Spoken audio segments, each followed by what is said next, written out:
Sull'uso delle risorse idriche la Puglia si confronta con il Molise, ma collabora molto bene con i paesi dei Balcani. Le immondizie di plastica stanno soffocando il Tibisco, fiume che scorre attraverso l'Ucraina, la Romania, l'Ungheria e la Serbia. La lotta per la democrazia in Bielorussia, dall'esilio in Lituania, parla Svetlana Tsikhanouskaya, leader dell'opposizione a Lukashenko. Biden e Putin rinnovano i trattati di New START sul controllo degli armamenti nucleari, una speranza per il mondo. In Slovacchia nemmeno il Covid è riuscito a fermare l'attività delle piccole distillerie a conduzione familiare.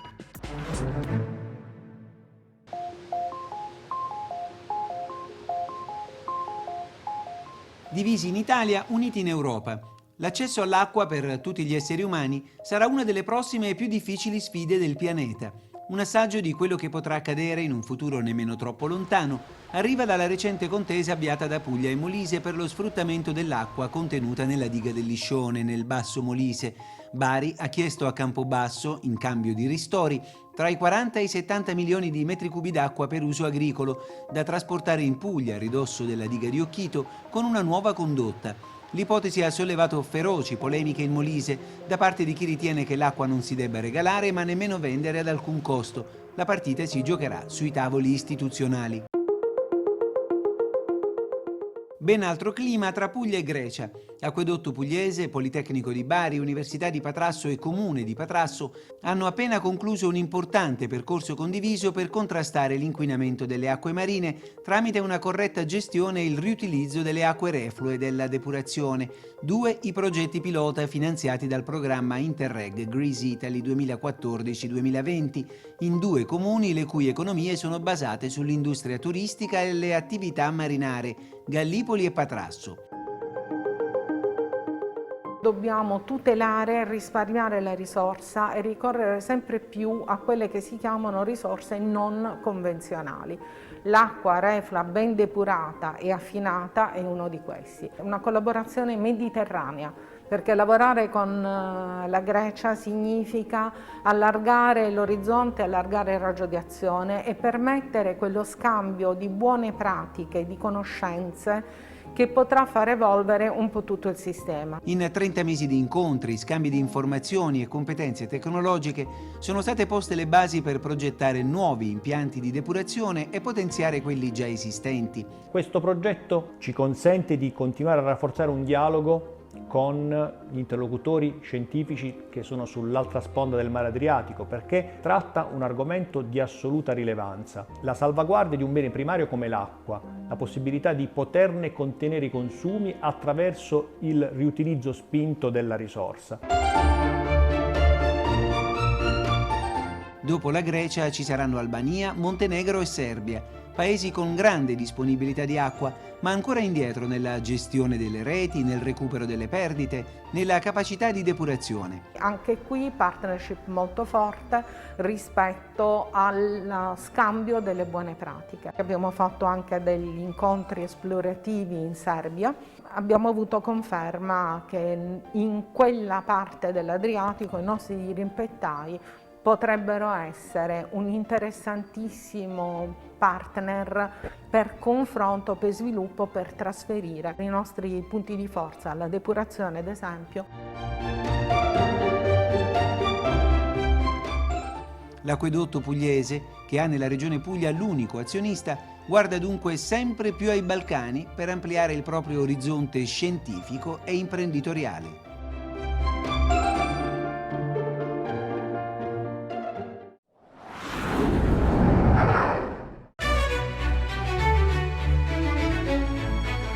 Ad ogni piena del fiume un disastro, un'onda di tonnellate di plastica che è inesorabile scende lungo il fiume Tibisco, Tissa in ungherese, dalle sorgenti in Ucraina lungo il confine con la Romania, attraverso la Slovacchia, poi l'Ungheria, la provincia serba della Vojvodina, per sfociare nel Danubio. Una massa di plastica che scorre attraverso 5 paesi senza che nessuno faccia nulla per fermare questa vergogna. Plastica che si riversa nel fiume da discariche illegali e legali, paesi dove, denunciano gli ecologisti, la gestione dei rifiuti non è tra le priorità della politica. L'ultimo disastro a Vasorsnameni in Ungheria, dove le autorità, per arginare i danni, stanno provando a dirottare i rifiuti in un'ansa del fiume per poterli poi raccogliere. I nostri colleghi a monte stimano la quantità di rifiuti che ci arrivano. A Tivadar, un villaggio vicino al confine ucraino, crediamo che scorrano lungo il fiume dalle 50 alle 70 bottiglie di plastica al minuto e ci sono numeri simili anche sul Samos, un affluente del Tibisco in Romania. Quindi 50-70 bottiglie al minuto.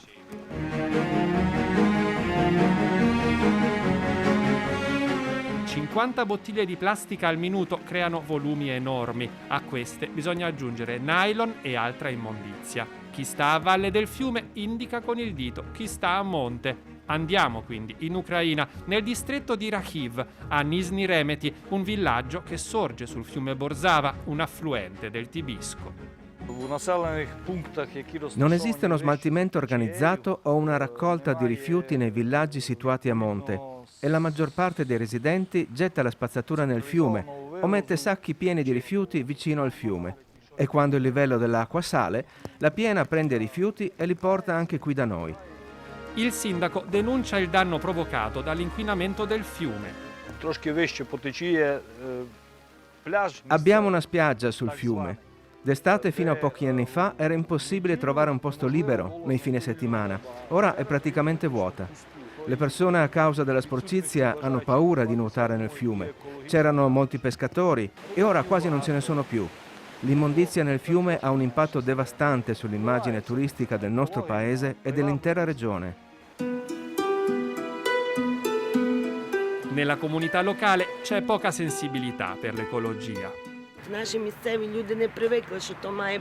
La gente del posto non ha l'abitudine di smistare la spazzatura e raccoglierla. Non vuole accettare che la plastica, il vetro e i rifiuti sanitari devono essere smistati, raccolti e inviati al riciclaggio. Cosa fanno? Semplicemente la buttano nel fiume. Lo Stato ucraino nel campo della gestione dei rifiuti è decisamente inadempiente. Il governo sta per varare una legge sul riciclo e la gestione dell'immondizia. Stiamo per emanare la legge sulla gestione dei rifiuti. Con questo provvedimento cercheremo di creare le condizioni per produrre meno rifiuti da depositare nelle discariche. L'obiettivo è aumentare il riciclaggio dell'immondizia. Regoleremo anche l'attività dei termovalorizzatori. Dopo che avremo realizzato questi procedimenti, non solo nella nostra economia ma anche nella nostra vita privata, prevediamo di riuscire a limitare la quantità di rifiuti che finiscono nei fiumi. Per realizzare questi impegni ci vorranno anni. Intanto il presidente ungherese János Áder ha recentemente proposto ai capi di Stato di Ucraina e Romania di attivare politiche comuni per la salvaguardia dei fiumi, non solo riguardo alla plastica, ma anche per prevenire disastri industriali e limitare lo scarico delle acque reflue nei fiumi.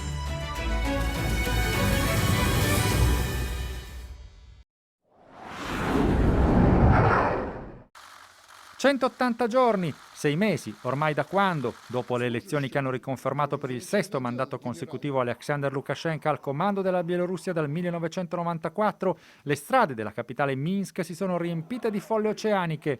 Un vastissimo movimento d'opposizione che ha individuato come sua leader Svetlana Tsikhanouskaya. Leader quasi per caso Svetlana, insegnante di inglese, nessuna esperienza politica precedente, moglie però dell'attivista e youtuber Sergei Tsikhanovsky, candidatosi contro Lukashenko prima di essere messo in carcere dove si trova ancora da maggio. È stato dopo il suo arresto che Svetlana Tsikhanouskaya ha deciso di candidarsi al suo posto, ricevendo, secondo l'opposizione, oltre il 60% dei voti. Fuggita dalla Bielorussia per non finire lei stessa in carcere, continua a guidare il movimento d'opposizione da Vilnius, in Lituania, dove l'abbiamo raggiunta via Skype per chiederle che fase sta vivendo la protesta dopo aver riempito le prime pagine del Mondo la scorsa estate. Vede, è un mondo difficile. Se non hai una bella fotografia con un'enorme quantità di gente nelle strade, la Bielorussia scompare dalle news. Ma la gente in Bielorussia continua a soffrire, migliaia di persone sono ancora in prigione. Il movimento di protesta non è scomparso, è cambiato. La gente si muove in gruppi più piccoli, ma si sta rafforzando per tornare con grandi manifestazioni in primavera. Che cosa si aspetta dai paesi occidentali? Sono stati varati 3 pacchetti di sanzioni, ma sono assolutamente insufficienti e noi siamo piuttosto delusi da queste misure. L'Europa, gli Stati Uniti, il Canada possono far sentire la loro pressione su Lukashenko. L'Italia ha fatto molto in passato per i bielorussi, per esempio ai tempi di Chernobyl. Il vostro è un paese famoso per la qualità dei suoi ospedali, potrebbe accogliere alcuni dei tantissimi feriti durante le proteste. Basterebbe semplificare le procedure per i visti per queste persone. Ha avuto contatti con la nuova amministrazione americana? La scorsa settimana ho incontrato l'ambasciatrice a Minsk, Julia Fischer, con cui ho parlato della situazione in Bielorussia. Siamo in contatto con la nuova amministrazione di Joe Biden e stiamo cercando di organizzare un incontro. La sua posizione è molto ferma sulla Bielorussia, è pronto a supportarci e a difendere i valori della democrazia. Ed è di pochi giorni fa la proposta del presidente lituano Nausėda di premiare Svetlana Tsikhanouskaya con il Nobel per la pace. Il popolo, il movimento, l'opposizione meriterebbero questo premio. Siamo gente pacifica e stiamo lottando per i nostri diritti in modo non violento. E poi il Nobel ci consentirebbe di mostrare al mondo il regime, i campi di concentramento che il governo sta costruendo, tutte le vittime, il livello di violenza che ha raggiunto, che abbiamo subito e chissà ancora cosa ci aspetta nei prossimi mesi. Trova delle analogie con la situazione in Russia? Le nostre proteste hanno obiettivi diversi. L'unica cosa in comune è che c'è gente che manifesta e la polizia che li picchia.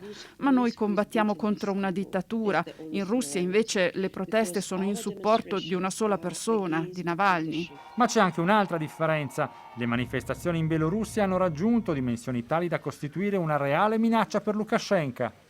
Dopo le elezioni falsate ci sono stati questi 3 giorni in cui il regime ha commesso l'errore più grande, mostrandosi capace di un livello di violenza così alto, con migliaia di persone ferite, torturate, stuprate, in prigione. Chi ci governa ha dimostrato che per lui noi siamo degli animali, non siamo niente, possono picchiarci, stuprarci, torturarci. È stato il punto di non ritorno. Non dimenticheremo mai quei giorni, non perdoneremo mai gli aguzzini. Il movimento di protesta continuerà finché non vinceremo, finché Lukashenko non andrà via e non avremo libere elezioni. Club Radio, la principale stazione radio indipendente ungherese, ha perso l'appello per mantenere la sua licenza dopo che l'autorità statale sui media, organo controllato dal governo conservatore di Viktor Orban, ha accusato l'emittente di aver violato le regole sulla registrazione delle emittenti. La decisione, sebbene prevista, è stata vergognosa e codarda, ha dichiarato András Arato, direttore Club Radio. La stazione aveva chiesto al Tribunale di Budapest di costringere l'autorità a rilasciare una licenza di trasmissione temporanea, ma il suo appello è stato respinto. La Commissione europea ha criticato la decisione delle autorità ungheresi.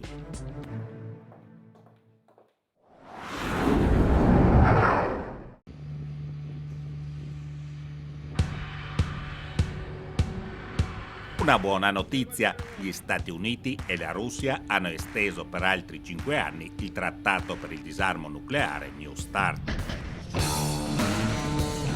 L'annuncio è stato dato contemporaneamente a Washington e Mosca, malgrado gli attriti provocati dall'arresto di Alexei Navalny.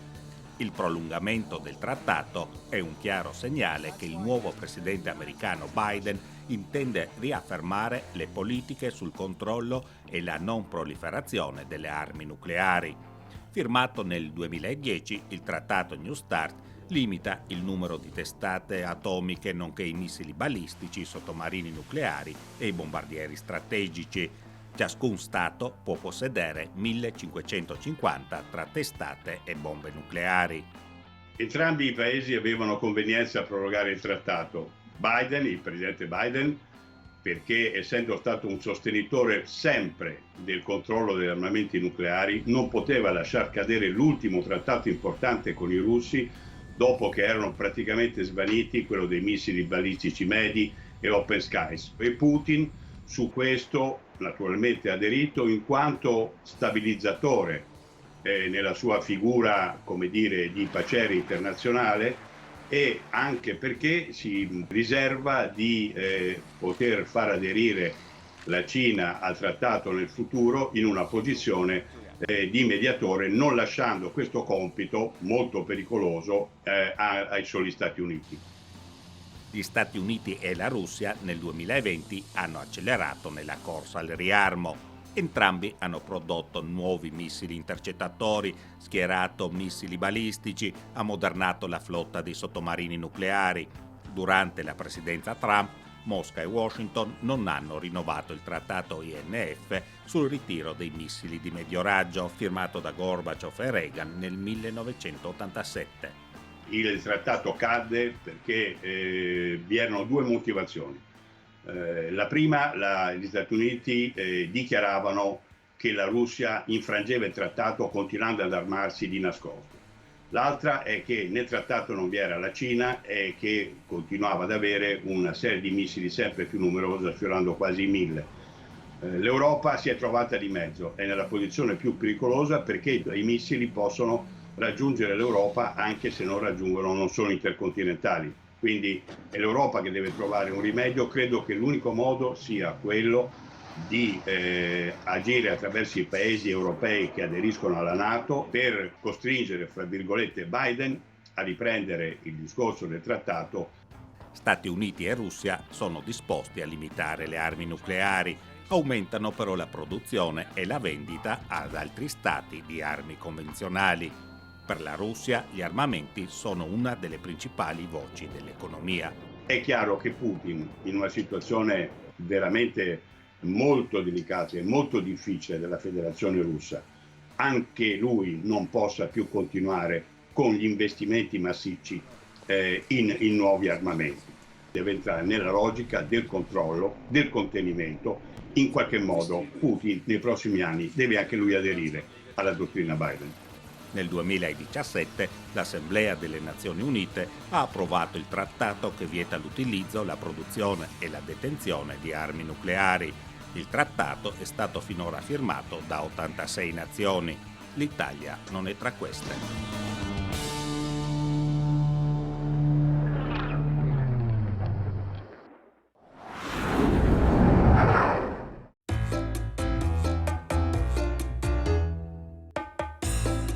In Slovacchia è una tradizione, le colline del paese sono ricoperte di frutteti, albicocche, mele, prugne.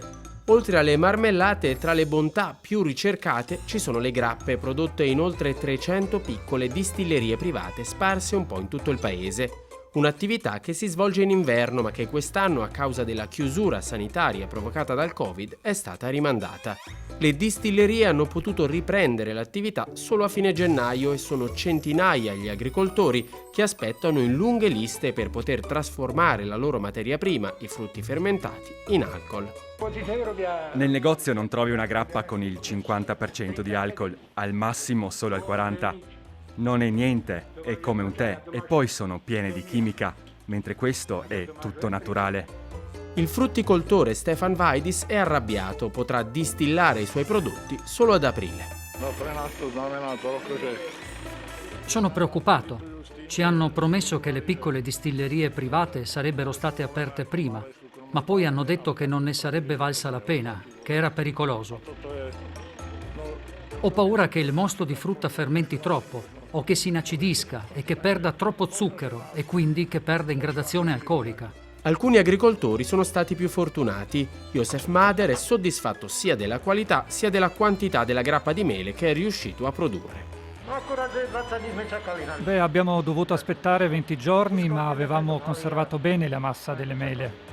Ma i frutticoltori non sono stati gli unici a risentire delle chiusure forzate. Viktor Mikuska, proprietario della distilleria e presidente dell'Associazione Slovacca delle Distillerie, ha detto che le perdite subite dai distillatori sono importanti.